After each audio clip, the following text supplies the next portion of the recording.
ప్రస్తుత MLA party వీడినప్పుడు అందరూ అనుకున్నారు ఇంకా ఏమైంది మైలవరం వైసీపీలో చాలా ఇబ్బందికరమైన పరిస్థితులు ఉంటాయని చెప్పి అందరూ అనుకున్నారు.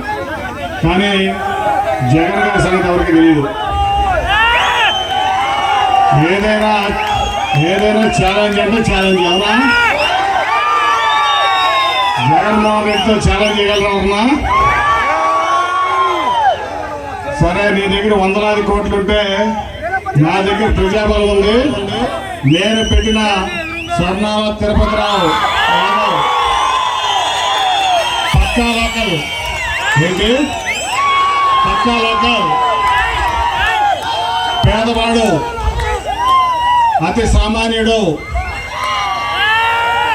మీ తోటి వ్యక్తి, వెనకబడిన తరగతులు చెందినటువంటి యాదవ కులస్తుడు, పార్టీకి ఒక సిన్సియర్ కమిటెడ్ కార్యకర్త, ఇతన్ని పెట్టి నేను గెలిపిస్తాను చూసుకోండి అని చెప్పి జగన్మోహన్ రెడ్డి గారు ఇన్ని మైలవరం అభ్యర్థిగా ప్రకటించారు.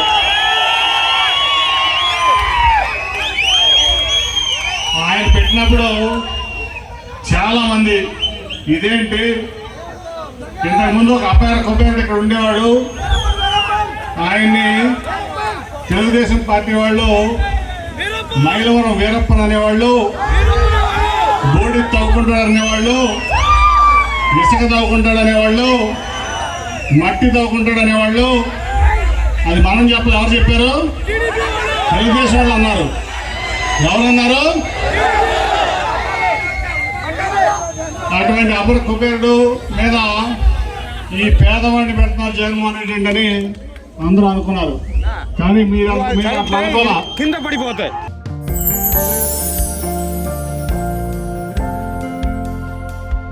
లవ్, ఈ అందమైన 4 అక్షరాల బారిన పడని మనిషి ఉండరు, మనసు ఉండదు. ఈ లవ్ కొంతమంది జీవితానికి సరిపడా మధురమైన అనుభూతులను అందిస్తే, మరికొంతమందికి జీవితాంతం వెంటాడే చేదు జ్ఞాపకాలను మిగిల్స్తుంది. లైలా మజ్ను, పార్వతీ దేవదాస్, ఈ 2 కథల్లో మజ్ను లైలా ప్రేమ కోసం ఎంత పరితపించాడో విన్నాం. దేవదాస్ పార్వతి ప్రేమ కోసం ఎంత పిచ్చోడయ్యాడో చూసాం. కానీ లైలా మజ్ను ప్రేమ కోసం ఎంత ఆరాటపడిందో మనం ఆలోచించలేదు. దేవదాసు దూరమయ్యాక పార్వతి పరిస్థితి ఏంటో మనం అర్థం చేసుకోలేదు. ప్రేమ నుండి పెళ్లి వరకు వెళ్ళలేకపోయినా ఎంతో మంది అమ్మాయిల బ్రేకప్ స్టోరీస్తో మీ లవ్ టుడే.